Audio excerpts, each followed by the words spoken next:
What's up, guys? I'm Matt from SBFishingTV here for Mystery Tackle Box. Today we're going to go over a few tips and tricks on fishing on sunny days and cloudy days.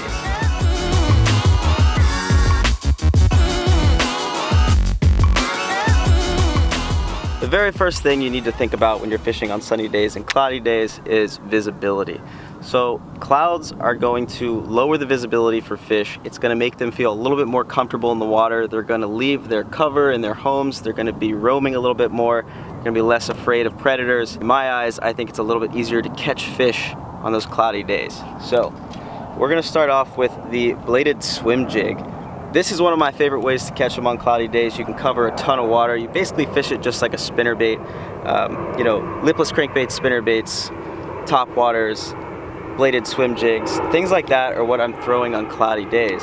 And when it comes to color, I like to add a little chartreuse into my moving baits, darker colors. If I'm throwing a jig, I want a bigger trailer, a bulkier trailer, one that's going to move a lot of water, create a little bit more action, and just kind of let those fish know that the bait itself is there because of the lack of visibility, especially in dirtier water. So if you have clean water with cloudy skies, you can get away with some white, with a little bit of chartreuse or darker colors.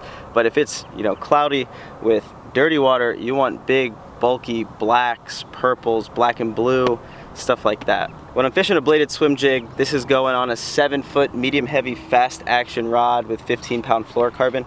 I have a high speed gear ratio reel, and I'm pretty much fishing this like a spinnerbait, just a nice steady retrieve back to the boat. I'll give it some hops here and there, try to cause a reaction strike. Anytime I hit grass, I will rip it out. And then when the fish lay into this thing, you just kind of lean into them. It's really fun getting fish on moving baits like this because it can happen really fast. It's not to say fishing slower baits when it's cloudy is a complete waste of time, but if you can be running down the bank with your trolling motor on high, and catching 15 fish, whereas if you're fishing a jig and slowly dragging it around the grass, and you might catch 2 or 3, it's just a matter of time. So now that we've talked about the bladed swim jig, I want to show you guys my regular swim jig setup. This is one of my favorite swim jigs to throw. This is a Nichols Lure Sledgehammer swim jig. This is 3/8 ounce. I do a slight modification to this thing. I cut down the weed guard just a little bit. I'll also trim up the skirt if I think it's getting in the way of the trailer on there. And generally I like to throw this with a boot-tailed styled swim bait kind of trailer. A lot of people throw these with crawl trailers or twin-tailed grubs or single grubs. Those work just as well. This is just something I'm comfortable throwing. And I'm fishing really, really clear water right now and it's sunny. I want something that looks pretty natural, and I'm trying to imitate these small little shad and minnow that are just darting in and out of this grass.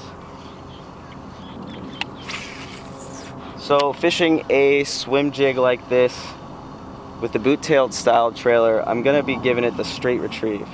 Anytime it hits grass, I'll give it a small pop. But otherwise, you really want that trailer to give most of the action. So I'm fishing my swim jig. Since I'm around grass today, it's 65-pound braid. I have my 6'6" heavy rod. It's a little bit on the short side, but I'm really short. I'm only 5'5", and my boat sits really low to the water, so I like fishing a little bit shorter rod and a high-speed gear ratio reel. The really great thing about fishing the swim jig around grass is that it's super weedless, and you can weave it in and out of the grass where the fish are going to be hiding on those sunny days really, really easily. So if I'm fishing some really clean, clear water and we have some clouds roll in for 20 or 30 minutes and I see some more activity on top, I might switch over to something like this Lunker Crackin popper. Now this thing is really nice. It's not too huge. It has a really, really nice action to it. Spits a ton of water, makes a bunch of noise. And I fish my poppers a little bit slower. So I'm making long casts. As soon as it hits the water, I'm just letting it sit there. I'm gonna wait until the rings disperse. I'll reel up some of the slack until I feel a little bit of tension and then give a swift downward stroke of the rod. You really want the mouth of the bait to cup the water and splash a ton of it out in front of it. Make a nice plopping sound. That's going to bring in a lot of big fish. So I'm fishing the popper on a 6'6" medium moderate action rod. I have 12-pound monofilament. I want something that floats. I'm letting this thing sit a bunch. I don't want any bow in the line. And I'm fishing it on a 6.4 to 1 gear ratio reel. So once the clouds get out of the way and you have the nice sun coming back out, I'm going to switch over to one of my favorite ways to catch fish, one of the most traditional ways of catching fish, and that is the Texas rig. So today I'm throwing around the V&M J-Bug. This is watermelon red. I like to stick to those, more natural colors, the watermelons, the pumpkins, stuff like that, when I have really clean water and clear skies. As far as my Texas rig setup goes, throwing it on a 7-foot medium heavy fast action rod. I have a high speed gear ratio reel and 20-pound fluorocarbon test. And you really can be pretty versatile with your Texas rigs. I mean, you could, if I wanted, I could swim this thing back to the boat. It's a little bit unconventional, but it would totally work. It's almost like its own little swim jig. But generally I'm working it a little bit slower. I'm going to be pitching to holes in the grass and little points and irregularities, and then letting this thing just do its work. Making sure it keeps a lot of bottom contact. And when you get a bite, you just give them the business. So a couple things you also want to keep in mind when you're fishing on sunny days versus cloudy days is how you're fishing and how fast you're fishing. So sunnier days, generally I'm going to slow down a little bit, be a little bit more detailed in what I'm fishing and how I'm fishing it. Whereas on cloudy days, I like to move a lot of water, be a little bit faster, more power fishing style, and just covering that water. Generally, I think you're going to benefit from fishing faster on cloudy days than sunny days, and I think that you will see results if you keep that in mind.